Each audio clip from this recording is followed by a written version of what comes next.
Namaste, this is Nosho. I'm on the beach. I'm continuing with my first October 1st, 2014 Avoid dance. And I'm going to be talking to you about a lot of different things. And at the end of it will be your commitment to serve humanity in a certain way. And that has to do with the kind of freedom that you may not know, that you have not yet experienced. I'm wanting to just clear the board of misogynists and patriarchy, so and also whatever else. So I just want to make it clear that I'm a scary bitch and I have dark energy. So now that that's been said, you can just move right along and consider that something done if it's going to be on your future bucket list in terms of me speaking. So I wanted to talk to you right away about two kinds of meetings, because we're having a meeting right now, and Nosho has already talked about why there was a need for a commune, why there was a need for what people call a cult. It's just a short word of culture. It's not a big deal.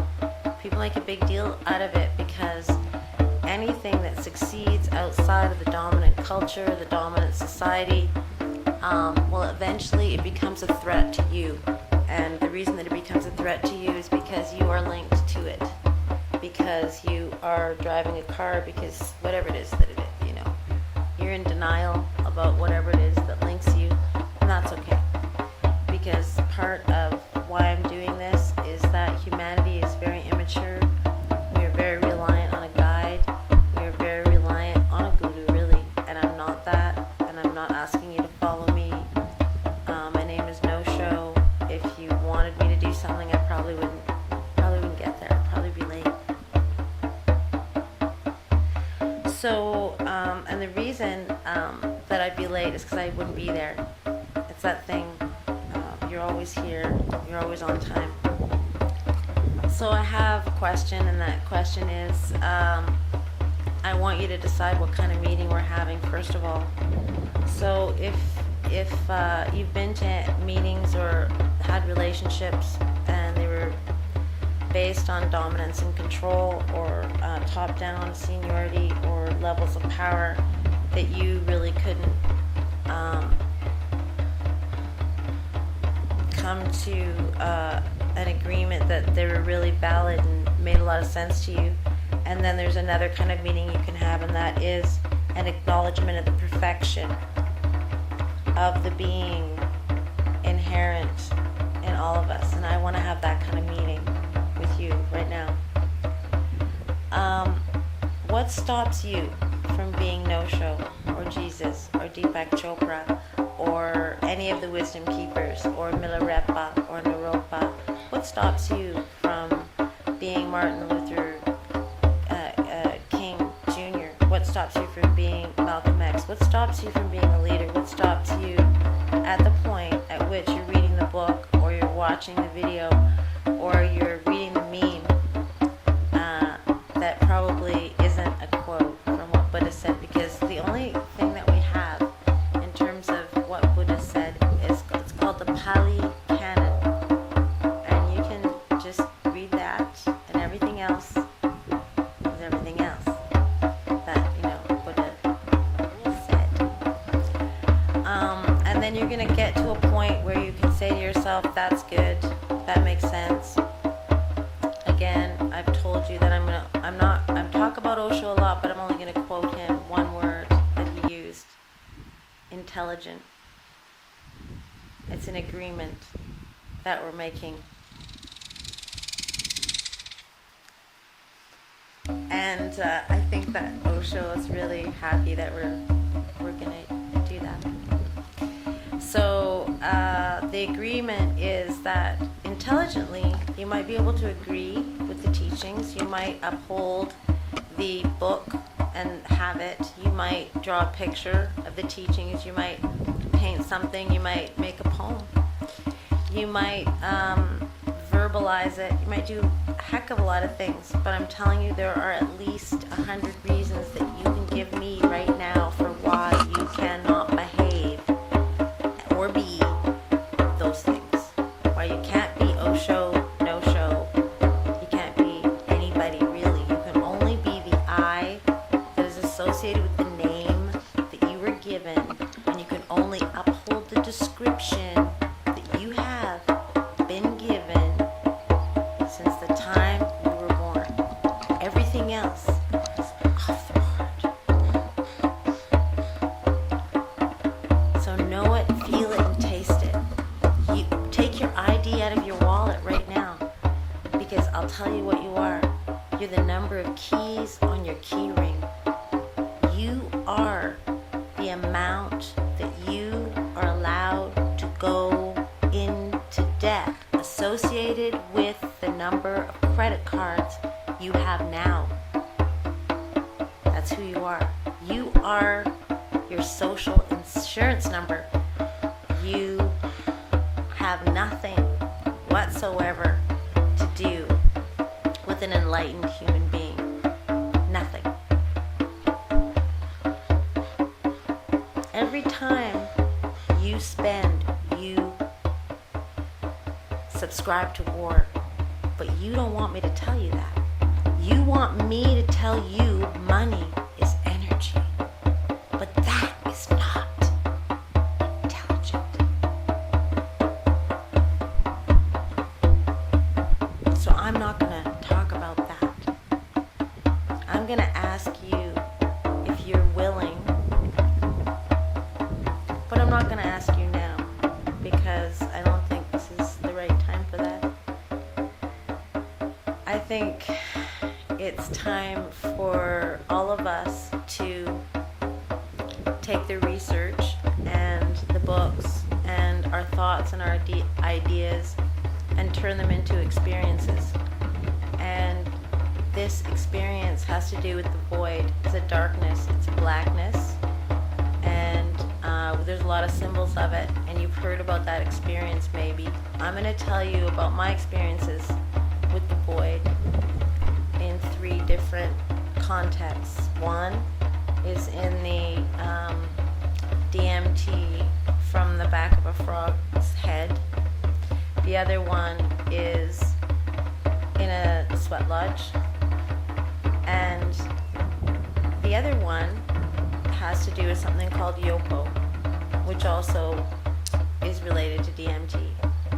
And I'm going to tell you that, of course, what you've been told so many times, and that is that if you want to enter that place, the void, emptiness, if you want to go where everything and nothing exists all at once, if you want to go beyond, let me just call this existence, the material manifestation of the subconscious, of the great consciousness,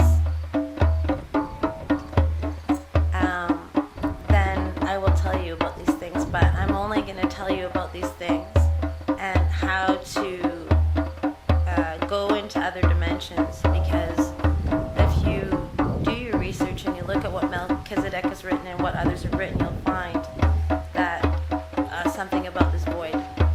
The problem with most things is God. So what you have to do is just clear the deck on that with me, if you will, because what we want to do is we want to let you know that depending on where you are on the great geometry of Earth, that will depend on what you see when you go into the void. And of course, when you meditate, it's possible.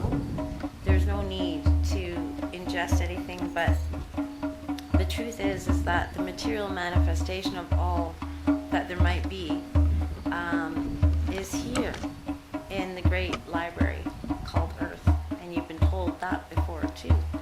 So you have read Barbara Marciniak's book, and you know about the Bringers of the Dawn. You know so much at this point. It's not even good. You need to experience something, and I'm gonna tell you how to experience the void and how to get to whatever dimensions there are. And I'm going to make sure subconscious and your sub-subconscious. And just to help you enter another dimension, I'm going to ask you to really pay attention to your dreams tonight. And there's a lot of different methods and teachings that go with mastery of the dream time and the dreaming dimension. And you can ask yourself if you need to, why do I sleep?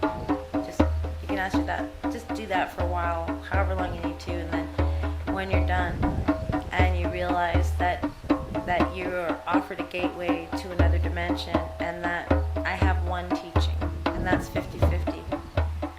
50 material, 50 energy. And whatever it is that you think only exists in the material realm, in material form, and it's all kind of, it's blown apart as soon as you realize that you must sleep. You must enter a state of consciousness that is purely energy. And if you don't, then you have to accept that you have entered another material realm. So just, think about that. There's no way to avoid.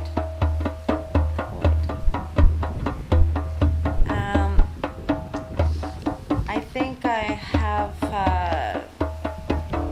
focused on what I can, and it's very difficult to focus because that's what is required here, is a lot of focus. The lens is here, the information's coming in. I had that meeting, and it was a meeting between beings that acknowledge their perfection, and that all is in perfection and as it should be. All is as it should be. If you're wondering what should be happening, this should be happening. This is what should be happening. So he talked about energy and information coming in all of our hair, and he talked about our nervous system, and he mapped out the Ankh, and he gave a lot of intuitive information. You really ought to explore everything that you can that gives you more information than on the 29th, 30th, and 1st. I'm reminded of the difference between freedom and slavery, even though I don't accept that either one is real in that context. And you might want to even make a list of things, whether you can, associate to this or not. And what is the freedom column, and what does the slavery column have? Maybe nothing, maybe, I'm not sure. We can check in later. I am presenting myself as Nosho because I won't show up unless it's intelligent. And if I have to, I will vacate my own mind's idea of what I should be listening to, and I'll just pretty much be a no-show unless this has something to do with humanity continuing to evolve. And I want to talk a little bit about something else that happened and was talked about at the meeting, and that is how old is man. So we have a few numbers that we can toss out, like 2,000, 6,000. And the 2,000 is, of course, related to the Bible, and then beyond that, maybe a few thousand years, and 6,000 and 6 days, and so on that. And then also to the numbers that are associated with the Quran, and then, beyond that, it's just a whole bunch of, you can decide if you look into it, that the whole bunch of is a lot of hard evidence that we have probably been around for a lot longer. Who are we? Where did we come from? What's the missing link thingy? And does it matter? Or is it just really important to remember that you're free and you're a slave, except you can't tell what those two words mean in relation to yourself, and you're not even sure if they do relate to you. And that means we're all a little bit confused as to what our mission is and what gives each one of us meaning in our lives. So void is that dark place, and it is a blackness that you will enter, and you will feel as though you can feel behind you and above and below and in front of you, and it's quite possible that you will experience something that others have described as God. Now, again, a lot of people have tried to explain God to me. Believe me, I've listened a lot, and none of it went too far.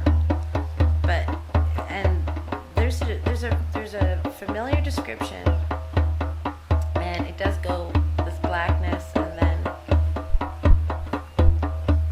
you can feel it, and then you will see something in this blackness, and people have described it as the eye of Horus. They've described it as many things. Even if you actually read Malcolm X's biography, his autobiography, excuse me, you are gonna read that and you're gonna go, "Hey, did I miss that? What?" Like he was in jail. I can't remember whether he describes himself as asleep or awake, but it was dark, and he saw an orange glowing light, like the end of a cigarette, and he had an experience, and he related it to the teachings of Muhammad that he was being given while he was in jail. Well, then Melchizedek, who has written all the books on the Flower of Life, he describes the void, the blackness. He also offers us the Merkaba, which in the meditation and in the instructions, he wants us to feel this field 52 feet around us above low. And then we have, in the case of Melchizedek, the Eye of Horus appears, and this is proof that there's God or something. And then in my vision, and I believe that geometry is at the root of the vision that you have. It occurred in 3 different cases, but in one it occurred by pushing the boundaries of my physical form in a sweat lodge context with others who were doing the same. And it's another teaching you've been given, and it's a common experience, and that is that if you push a human supposedly beyond what they're capable of, they will actually just meet that challenge, and people's lives get saved this way, and everyday miracles occur.